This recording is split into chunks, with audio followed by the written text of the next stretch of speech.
My best friend betrayed me. I never expected this from him. I never expected it. Not from him. Not from my closest friend. Not from someone I trust. We shared everything: secrets, dreams, fears, laughter, moments small and large, thoughts no one else could know. I thought friendship was loyalty, was protection, was understanding. But one day I noticed subtle changes, little lies, small excuses, unexplained absences. At first, I ignored them. I told myself, everyone makes mistakes, everyone falters sometimes. I gave him the benefit of doubt, but doubt turned heavy, and small lies became patterns, whispers behind my back, stories I had not shared, but somehow appeared elsewhere. I felt it in my chest. A cold, sinking realization. The betrayal wasn't dramatic. It wasn't loud. It was quiet, deliberate, precise. He had used my trust, not for mischief, not for fun, but to benefit himself at my expense. The conversations we shared, the secrets I revealed, they were weapons now, not memories, not comfort, not connection. I confronted him once, carefully, calmly, seeking truth, seeking explanation, seeking closure. He denied everything, twisted words, blamed circumstances, made me question myself, made me doubt my instincts. But instincts never lie, and pain never lies. I had felt it first, long before evidence appeared. Betrayal doesn't always announce itself. It comes in small acts, repeated often, until the foundation cracks. What hurt most was not what he did, but that I never saw it coming, that someone I loved could carry such quiet cruelty. I realized then that friendship is not just love, it is respect, it is honesty, it is mutual CR. And when any of these are absent, betrayal finds a space, even in the closest bond, even in the most trusted heart. I chose silence after that. Not revenge, not confrontation, not pleading, because silence protects, because boundaries heal, because distance restores strength, fury passes, but self-respect endures. He was no longer my anchor, no longer my refuge, no longer my companion. He became a lesson, a warning, a memory carefully shelved. I learned to trust myself first, to guard my heart, to recognize subtle signs, to see the truth before it hurts. It was painful, it was shocking, it was a betrayal I never expected, but it also taught me that even the closest hearts can carry hidden storms, and the strongest lesson is learning to survive and thrive after betrayal. After the betrayal, I felt empty, like a room stripped of warmth.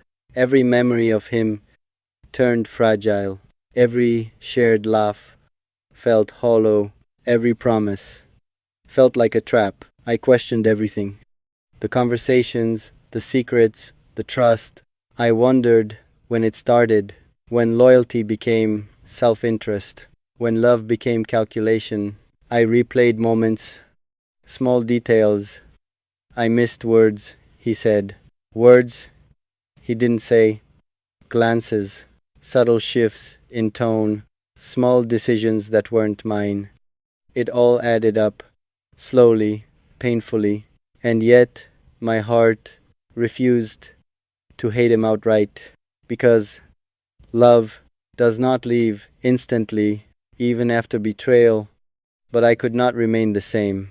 I could not continue believing in someone who had carefully deceived me, step by step, quietly, deliberately. I distanced myself first, emotionally, internally.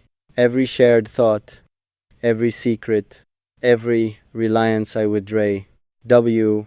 He noticed it immediately. The shift, the hesitation, the careful neutrality, the invisible walls. He asked questions, smiled, pretended concern, but I had learned to see beyond words, beyond gestures, beyond appearances. I realized then that betrayal is often quiet. It doesn't roar, it doesn't demand attention. It creeps, it unfolds, it leaves scars you cannot see. Some days were unbearable. The memories haunted me. The trust I had given now twisted in my mind. Every smile he gave felt like manipulation, every kindness a trap, and yet I knew hatred would not serve me, anger would not heal me. Silence, distance, clarity, those were my allies. I learned to protect myself, to observe without engaging, to smile without opening, to speak without trusting. It was a delicate balance, a survival skill, refined slowly through pain, through shock, through disbelief. I began to notice patterns, subtle signs, hidden agendas, soft manipulations, little competitions, quiet attempts to undermine me. All the pieces fell into place. The betrayal was never a mistake. It was deliberate, calculated, strategic, and that realization hurt more than anything, because I had loved blindly, trusted freely, shared openly. But then I understood something crucial. Trust is not weakness. Love is not foolishness. Naivety is not guilt. The betrayal was his choice, not mine.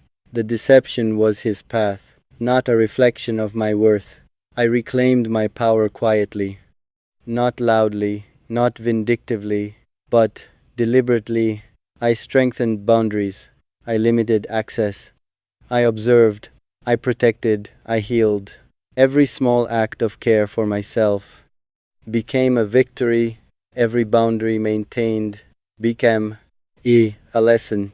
Every moment of peace became a shield. He no longer mattered, not because I hated him, but because I chose myself and survival and dignity over a friendship that had died silently. The shock remained, but it evolved into awareness, into wisdom, into a quiet kind of strength. And I realized fully that betrayal can never take what you protect carefully, what you hold dear, and what you rebuild within yourself. After I pulled back, the world felt quieter and yet heavier. He no longer had access to my thoughts, my plans, my energy, but the echoes of betrayal lingered. I remembered the early days, how effortless everything had been, how laughter came easily, how trust was natural, how secrets felt safe.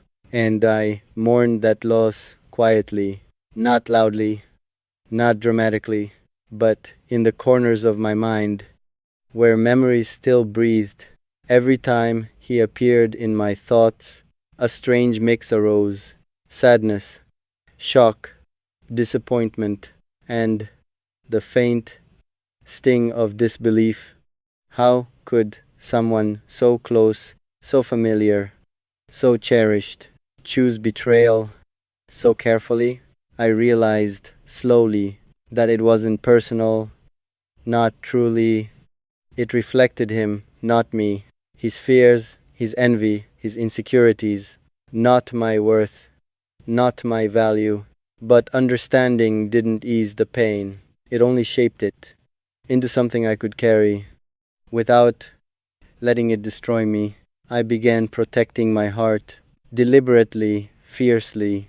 Every word I shared, every trust I offered, every vulnerability exposed, I measured carefully now. I observed quietly, listening to tone, watching gestures, tracking subtle inconsistencies, not to accuse, but to survive. I noticed the hidden tactics, the soft manipulations, the overt comparisons, the disguised cruelty, all delivered under the guise of care. He never shouted, never confronted. He whispered, he smiled, he waited, calculated every step, hoping I would falter, hoping I would react, hoping I would give in. But I did not falter. I did not react. I did not give in.